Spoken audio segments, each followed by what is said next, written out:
Hi friends, you're back with me, Professor Girish Kukreja. Right, so we have been discussing a lot about enzymes all these days. So I was faced with one more question related to these particular enzymes, and that was like, if there is an enzyme, like the enzyme called as succinate dehydrogenase, the enzyme which catalyzes the conversion of succinate to fumarate. You must have heard about this enzyme in your Krebs cycle, right? Yeah. So this succinate is being converted to fumarate by succinate dehydrogenase. Now, I was asked like, what will happen if there is a addition of a substance called as malonate?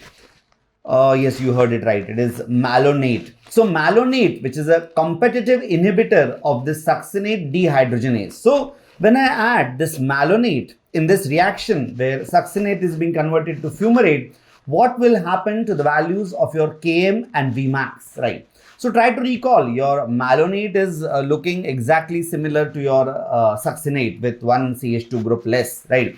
So malonate and succinate, they are looking same. So succinate dehydrogenase, the enzyme, it gets confused now whether I should go for succinate or whether I should go for malonate.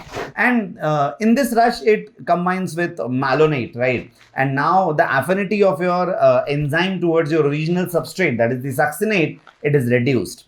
So now the Km value, it will increase, right? So we have seen that in the presence of competitive inhibitor, the value of Km, it increases because the affinity of your enzyme towards the substrate, it decreases.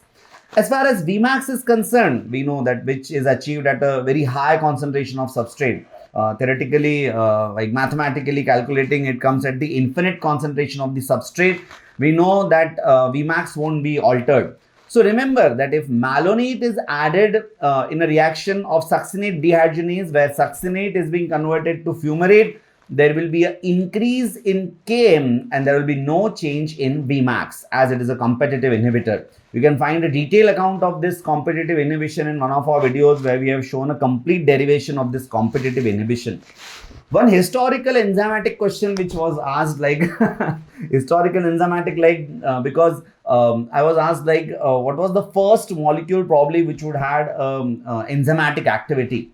I was given like options like DNA, RNA or proteins or lipids. So I undoubtedly told that is RNA, right? Because we know that we all have learned that RNA world hypothesis, which states that the first genetic material probably which came into picture was the RNA, right? So it was this RNA probably which has the catalytic activity. Today also we have this class of enzyme which you refer to as ribozymes, right? We all know these ribozymes. So ribozymes are RNA molecule which can catalyze the reactions, right? So probably the first molecules which had this catalytic ability were your RNA molecules. So if you ask me like what would be the first molecule probably which had catalytic activity out of DNA, RNA, proteins, lipids or so on and so forth, it would be RNA, right? So I hope this helps you in preparation of various competitive exams. So stay tuned with me, Professor Girish Kukreja, for more in biology, microbiology, life sciences, a lot more.